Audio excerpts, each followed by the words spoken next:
I've been rescuing dogs for 7 years, and I thought I'd seen everything. Gunshot wounds, starvation cases, dogs left chained in abandoned houses. But nothing, absolutely nothing, prepared me for what I found that Tuesday morning in July. My name is Karen, and this is the story of how a family's laziness nearly murdered the sweetest soul I've ever known.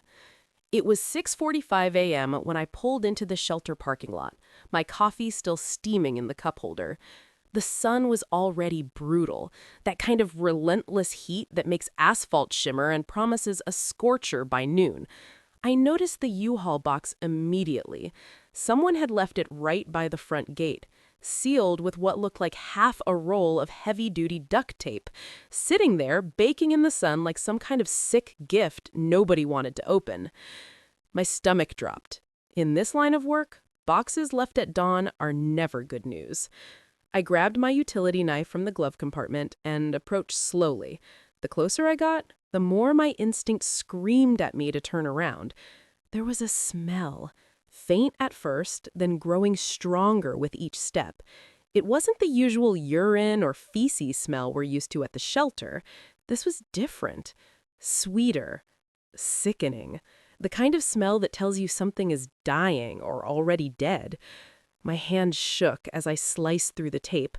The flaps fell open and the stench hit me like a physical wall. I actually staggered backward, gagging, my eyes watering. For a moment, I couldn't process what I was seeing. Inside was a dog, an American bully, broad-chested and muscular, lying motionless on a urine-soaked towel. But his head was swollen to the size of a basketball. The skin was stretched so tight it looked shiny, almost translucent in places. His eyes were swollen, completely shut, sealed closed by the grotesque swelling. His breathing was so shallow I had to watch his chest for several seconds to confirm he was even alive. "Oh, God," I whispered, fumbling for my phone. "Oh, God, please hang on." I dialed Dr. Eris's emergency line with trembling fingers. He answered on the second ring. "We need trauma," I said, my voice cracking. "Now! I don't even know if he's going to make it to the clinic." 20 minutes later, I was racing down Highway 9 with the box secured in my back seat, every bump in the road making me wince. I'd named him Jack. I always name them, even the ones I'm afraid won't make it. It makes them real. It makes them matter. "Stay with me, Jack," I kept saying, glancing in the rearview mirror. "Just stay with me, buddy. We're almost there." Dr. Eris and his team were waiting in the trauma bay when I screeched into the parking lot.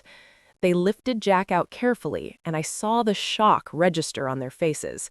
Even veterinary professionals who deal with abuse cases daily were visibly disturbed. "Jesus Christ," muttered Sarah, one of the vet techs. "What happened to him?" "Trauma unit, now," Dr. Eris ordered, already moving.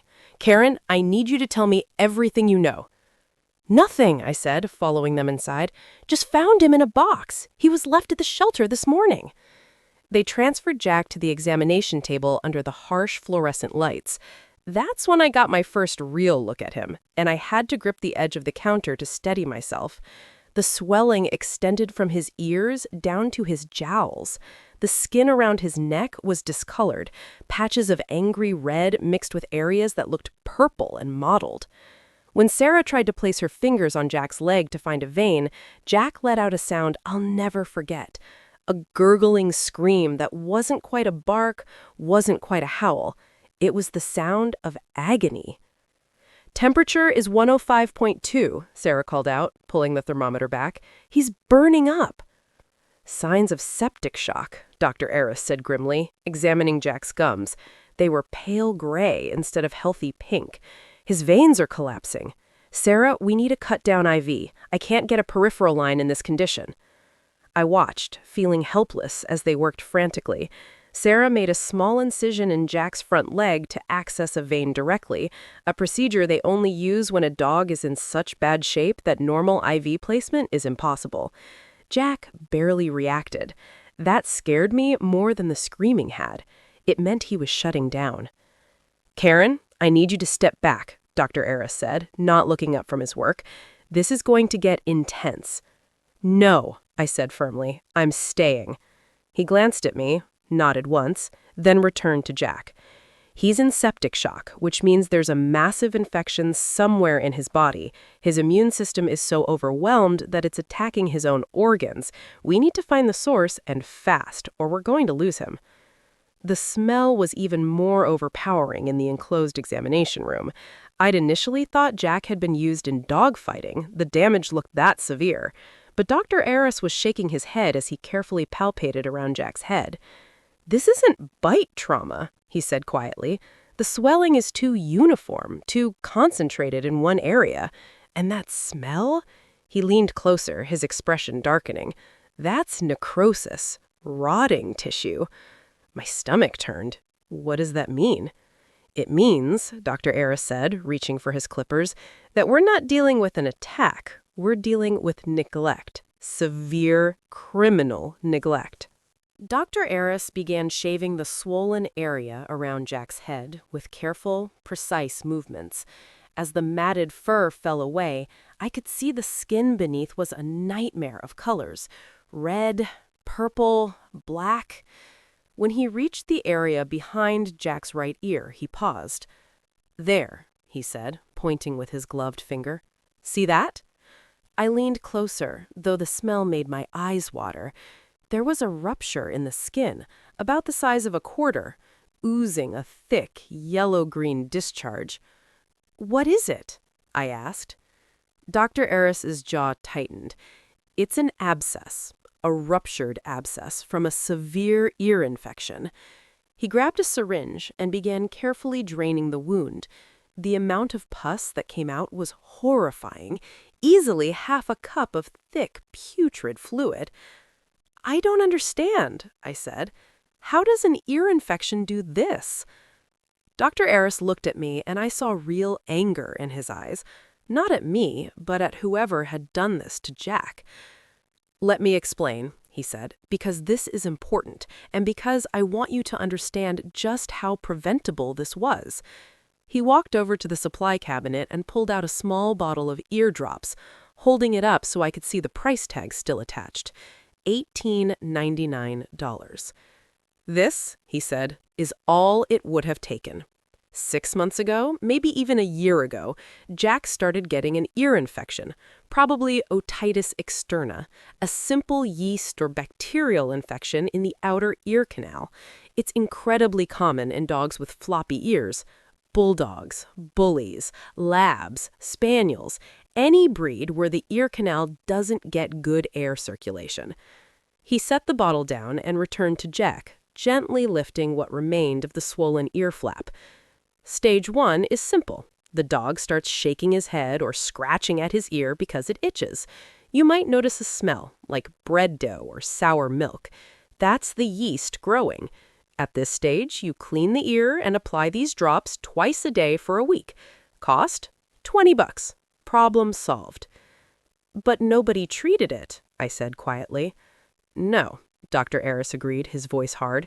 Instead, Jack kept scratching, kept shaking his head, trying to relieve the itch and the pain. And here's where it escalates to stage 2. He pointed to the massive swelling.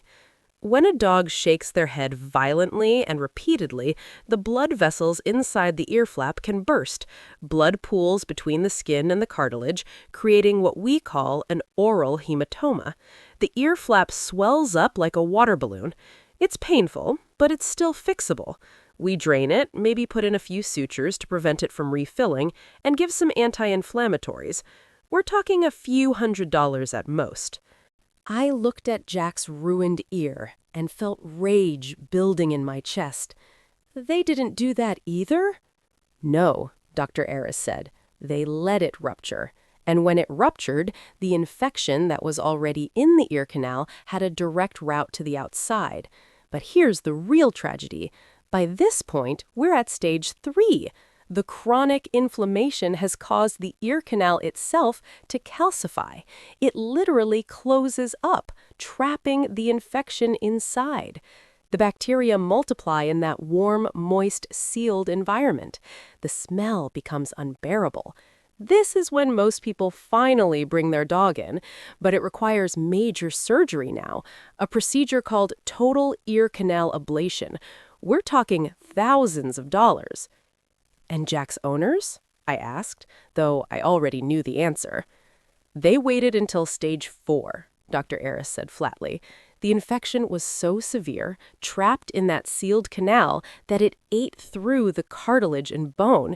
It created this abscess, which ruptured through the skin. The bacteria entered his bloodstream. That's sepsis, Karen. His organs are failing. His body is trying to fight an infection so massive that it's destroying him from the inside out. He walked back to the supply cabinet and grabbed that bottle of eardrops again, holding it up. $20, he said. They watched their dog suffer for months, maybe longer, and all it would have taken was this. Instead, they let him rot, and then they sealed him in a box and dumped him to die. I felt tears burning in my eyes. Can you save him? Dr. Aris looked at Jack, who was now on IV fluids and strong, broad-spectrum antibiotics, his swollen head resting on a padded mat. I don't know, he admitted. Sepsis has a 50-50 survival rate, even with aggressive treatment. His organs are already showing signs of damage. But I'll tell you this, I'm going to fight like hell to give him a chance. While Dr. Aris and his team worked to stabilize Jack, I went back outside to examine the box. I needed to know who had done this. I needed to find them. The box itself was standard U-Haul packaging, the kind you can buy at any moving supply store. But as I searched through it more carefully, my fingers caught on something in the corner, a shipping label. The owners had tried to peel it off, but they'd only gotten about half. The rest was still stuck to the cardboard, protected by a piece of duct tape they'd laid over it. My hands were shaking as I carefully peeled back the tape. The label was partially torn, but I could make out enough. Miller, 1847 Oakwood Lane, Westchester. Westchester, one of the wealthiest suburbs in our county. Houses there started at $1 million. I took photos of the label from every angle, then called my contact at Animal Control. Leo, I said when he picked up, I need you to run an address for me. I've got a severe case of neglect, and I think I found the owners. Text me the details, he said. How bad are we talking? Stage 4 sepsis from an untreated ear infection, I said. The dog might not make it through the night. There was a long pause. Text me everything. I'm on my way. While I waited for Leo, I did what any modern investigator does. I went hunting on social media. I searched Miller and Oakwood Lane and Westchester in various combinations until I found them. The profile belonged to Jennifer Miller. Her page was public, filled with photos of a pristine white house with a manicured lawn, a BMW in the driveway, and smiling family photos.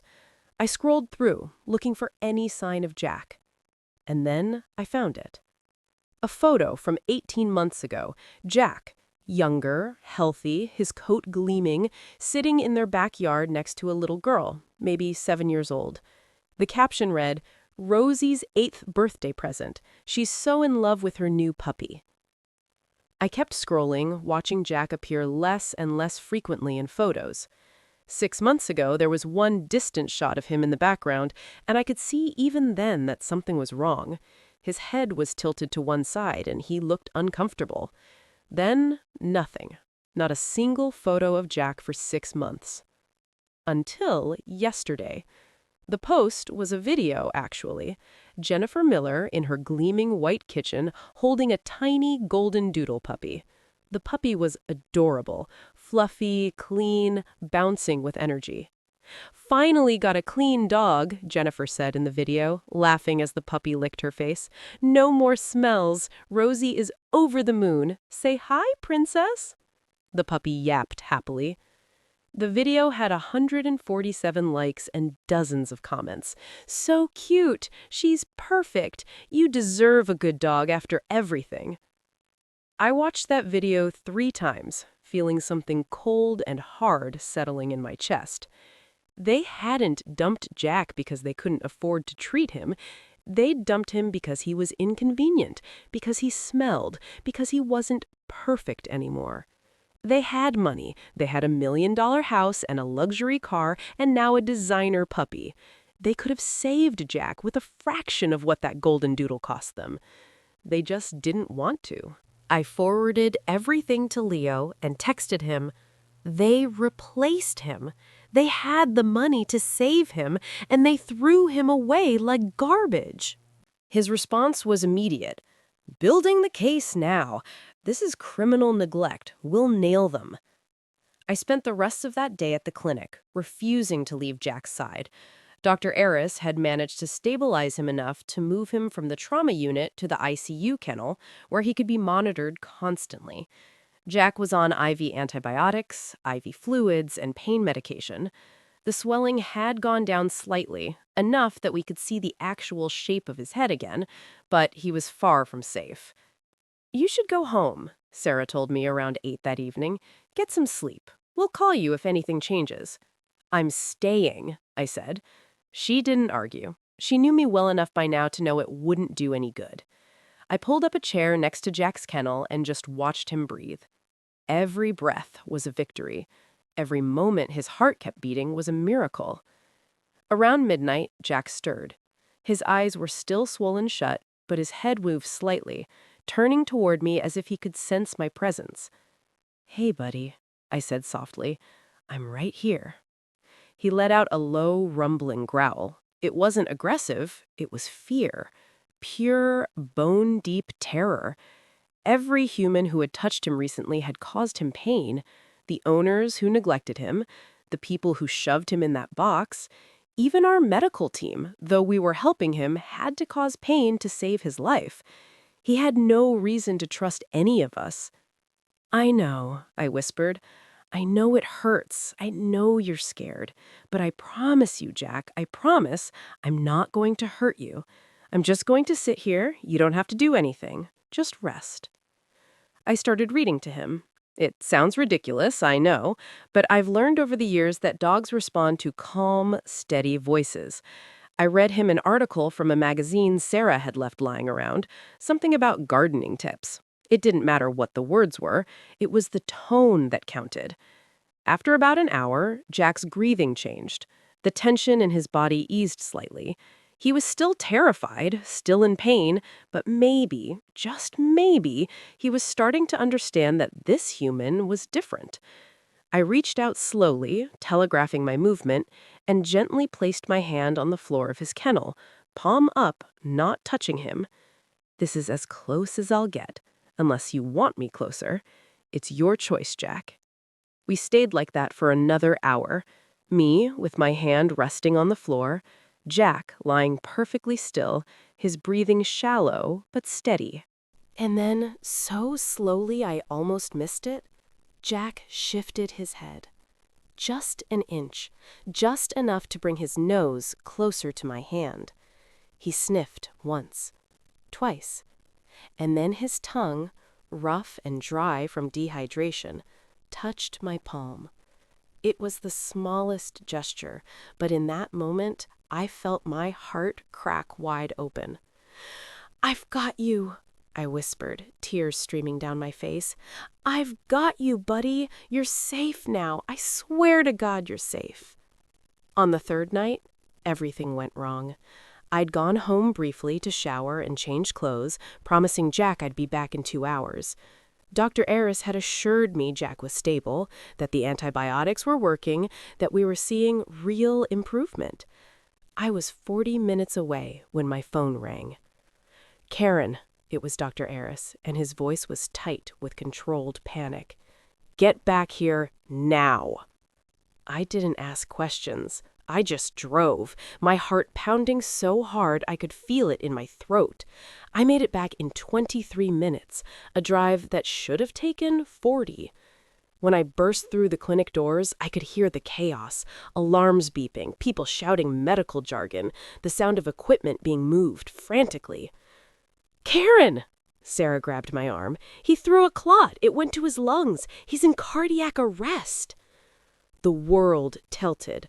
I ran toward the ICU room and saw Jack on the table, Dr. Aris performing chest compressions, while another vet, Dr. Chris, was managing the oxygen bag.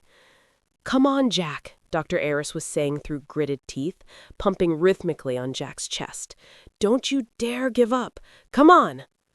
I moved to Jack's head without thinking, my hands finding his face, careful of the swelling, of the wounds.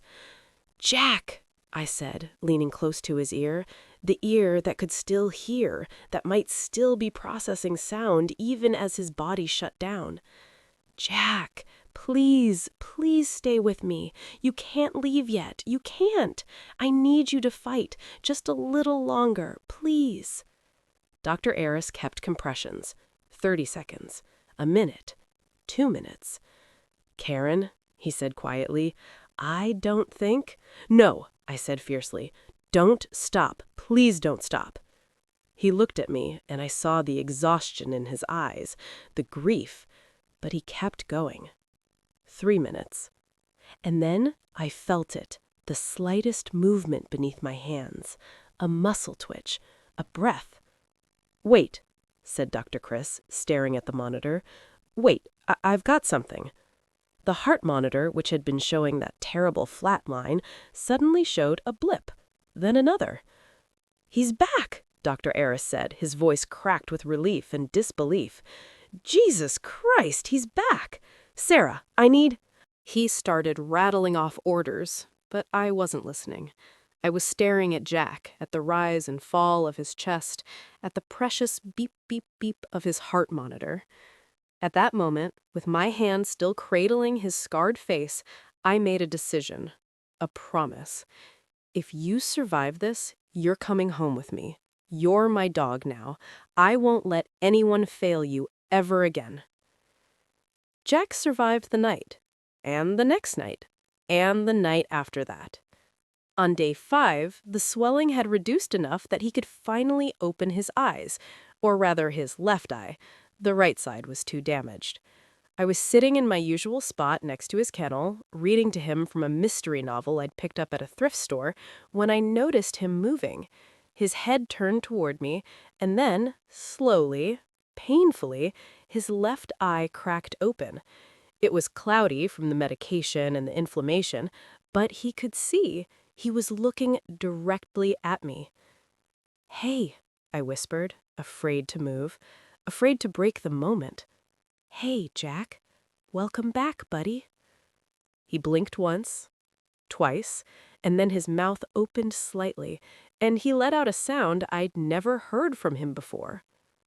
Woof. It was soft, low, not a scream, not a growl, an actual, genuine dog sound, communication without agony. I started crying right there in the middle of the clinic, not even caring who saw. "That's right," I said, reaching slowly into his kennel. This time, he didn't flinch. He let me touch his paw, his toes, the rough pads worn from months of neglect. "Good boy, Jack. Such a good, brave boy." Over the next few days, I watched Jack come back to life in small increments. He started eating on his own, just a little at first, then more eagerly. He could lift his head without groaning in pain. He began to recognize my voice, my footsteps, and I swear his tail would move slightly when I entered the room. Not a full wag yet, but the beginning of one. Dr. Aris was cautiously optimistic. "The infection is responding to the antibiotics," he told me. "His blood work is improving. He's fighting, Karen. Against all odds, he's actually fighting his way back." While Jack healed, Leah was building his case against the Millers. He came to the clinic on day 7 with a folder full of documents.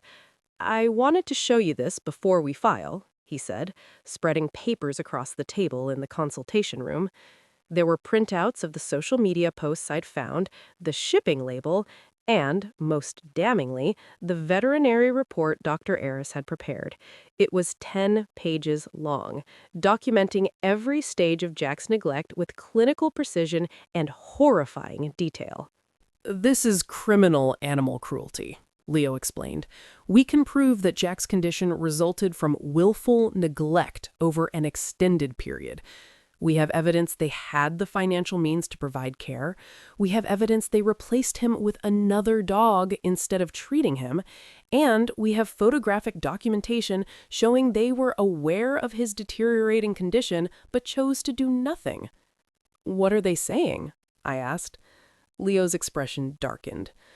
Jennifer Miller's lawyer called me yesterday. She claims she didn't know it was that serious. Says Jack just had a little ear problem and she thought it would get better on its own. I felt rage flood through me. A little ear problem? His head was the size of a basketball. I know, I said, and that's exactly what I told her lawyer. I also reminded them that we have photos from their social media showing Jack with visible swelling 6 months ago. Ignorance isn't a defense when the animal is visibly suffering. He pulled out another document. They're being charged with felony animal cruelty. If convicted, they face up to 3 years in prison and a lifetime ban on pet ownership. Good, I said flatly. Leo nodded. There's one more thing. The daughter, Rosie, has been telling people at school that Jack ran away. The parents told her they left him at a farm. My hands clenched into fists. They lied to their own kid about throwing her dog away? Yeah, Leo said. They did. But here's the thing, Karen. Kids talk, and one of Rosie's classmates has a parent who volunteers here at the shelter. Word is getting around. The Millers are about to become very unpopular in their neighborhood. On day 12, Dr. Aris sat me down for a serious conversation. Jack's infection is under control, he said, but we have a problem. The damage to his right ear is too severe. The canal is completely destroyed, and there's necrotic tissue that we couldn't fully clean out with antibiotics alone. If we leave it, there's a high risk of the infection recurring. What are you saying? I asked, though I already knew. He needs surgery, Dr. Aris said gently. A total ear canal ablation. We have to remove the entire ear canal and the damaged part of the ear flap. He'll be left with essentially one ear. The cosmetic impact is significant, but it's the only way to ensure he stays healthy. I looked through the window to where Jack was resting in his kennel. He'd come so far. He'd survived sepsis, cardiac arrest, and weeks of intensive care. And now he needed another major surgery. When? I asked. Tomorrow morning, Dr. Aris said gently. The sooner we do this, the better his chances of a full recovery. I nodded. Okay, I'll be here when he wakes. Dr. Aris smiled. I know you will. The surgery took 4 hours. I paced the waiting room like an expectant parent, drinking terrible coffee and wearing a path in the linoleum. Sarah tried to distract me with conversation, but I couldn't focus on anything except the clock.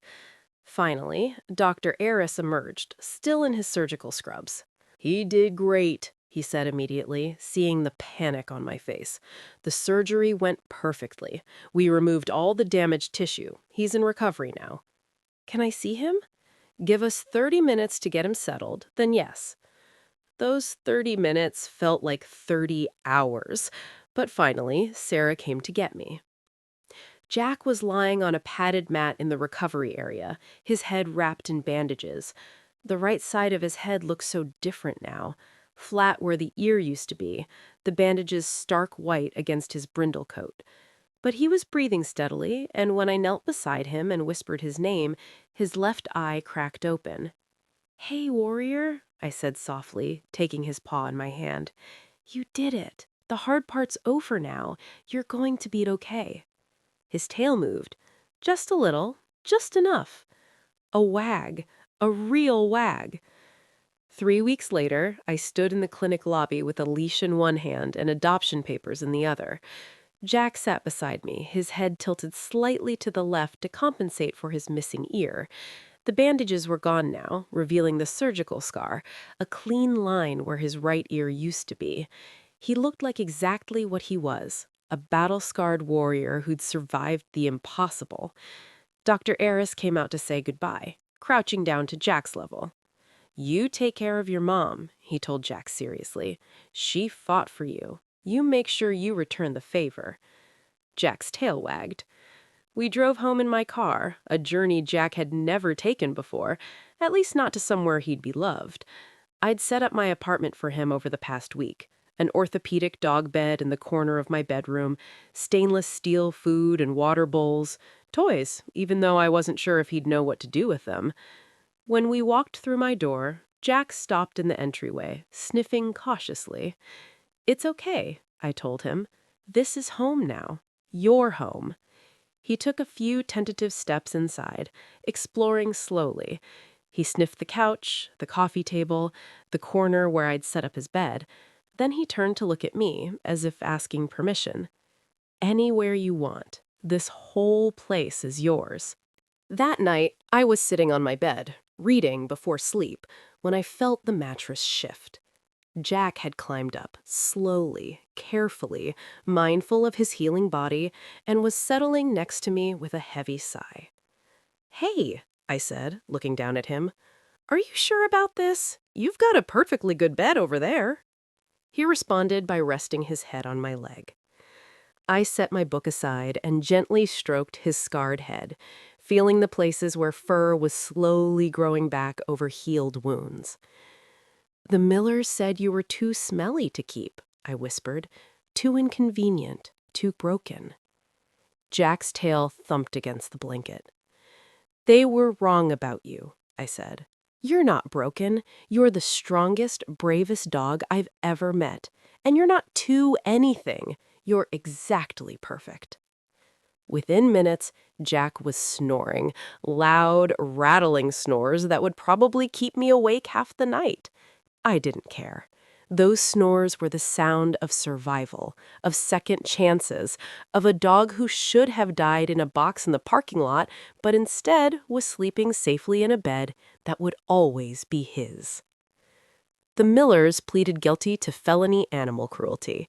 Jennifer Miller received 18 months probation, 200 hours community service at an animal shelter, and a lifetime ban on pet ownership.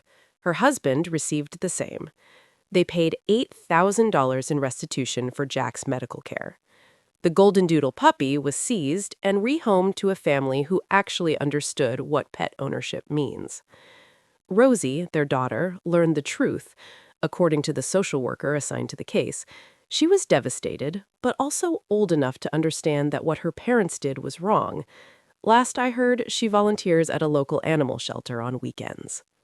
As for Jack, he's snoring next to me right now as I write this, his scarred head resting on my favorite pillow. Tomorrow, we're going to the park. Next week, we start basic obedience classes, not because he needs them, but because he deserves to learn that the world can be kind. He's not the dog someone threw away anymore. He's not the dog who almost died in a box. He's Jack. He's a survivor. He's a warrior. And he's home. Jack fought for his life because someone didn't want to fight for his health. Don't let a $20 problem cost your best friend their life. Right now, not tomorrow, not next week, right now. Lift your dog's ear and smell it. Check for redness, discharge, or swelling, and watch how often they shake their head today. If anything seems off, make a vet appointment. It's always cheaper to prevent than to cure. But ignorance stops being an excuse the moment you know better. Now you know better. Check your dog's ears today. It might save their life. If this story inspired you, please share this video to spread awareness about the reality of medical neglect. And if you believe every dog deserves a second chance like Jack, hit that subscribe button and join Heartbound Canine Tales. We'll see you in the next rescue. But before I go, let me share this important information about the progression of neglect. What happened to Jack didn't have to happen. Here's how a simple ear infection becomes life-threatening. Stage 1, the $20 fix. Dog shakes head or scratches ear. Simple yeast or bacterial infection. Signs: ear smells like bread dough or sour milk. Redness in ear canal. Mild discharge. Treatment: ear cleaning solution and medicated drops. Cost? $20 to $30. Timeline to fix? 7 to 10 days. Stage 2, the warning. Repeated head shaking bursts blood vessels in the ear flap, creating oral hematoma, swollen ear like a water balloon. Signs: ear flap is swollen, heavy, warm to touch, dog holds head tilted. Treatment: drain hematoma, possible sutures, anti-inflammatories. Cost: $200 to $500. Timeline to fix? 2 to 3 weeks recovery. Stage 3, the danger zone. Chronic inflammation calcifies the ear canal, which closes shut, infection trapped inside. Signs: constant head shaking, severe smell, discharge, visible pain, ear canal completely blocked. Treatment: total ear canal ablation, major surgery. Cost: $1,500 to $3,000. Recovery time: 4 to 6 weeks. Stage 4, Jack's stage. Infection breaks through tissue into the bloodstream, sepsis, organ failure. Signs: lethargy, high fever, rapid breathing, collapse, severe swelling, necrotic tissue. Treatment: emergency ICU care, IV antibiotics, possible surgery, miracle. Cost: $5,000 to $10,000 or more. Survival rate: 50% at best. Key message: Jack didn't have a fatal disease. He had owners who watched a solvable problem turn into a death sentence. How to prevent this infection that could have cost only $20 not to get to Jack's stage. Lift your dog's ear flap once a week. Healthy ears smell like nothing or clean skin. If you smell yeast, like bread dough or sour milk, an infection is starting. A vet visit now costs $50 to $100. A vet visit later costs thousands. If your dog is shaking their head constantly, rubbing their face on carpet, or scratching behind their ear, don't wait. These are red flags. Catching it at this stage means a simple prescription. Bullies, labs, spaniels, basset hounds, any breed with ears that hang down traps moisture. Buy a veterinary ear cleaner for $10 to $15. After every bath or swim, squirt it in, massage the base of the ear for 30 seconds, wipe out gunk with a cotton ball, never Q-tips, they push debris deeper. If your dog's ear is red, hot, or painful, go to the vet. Home remedies can make things worse if the eardrum is ruptured. Veterinary treatment is cheap and effective when started early. Thank you for listening to Jack's story. I hope this story helps dog owners take care of their dogs when infected, rather than abandoning them.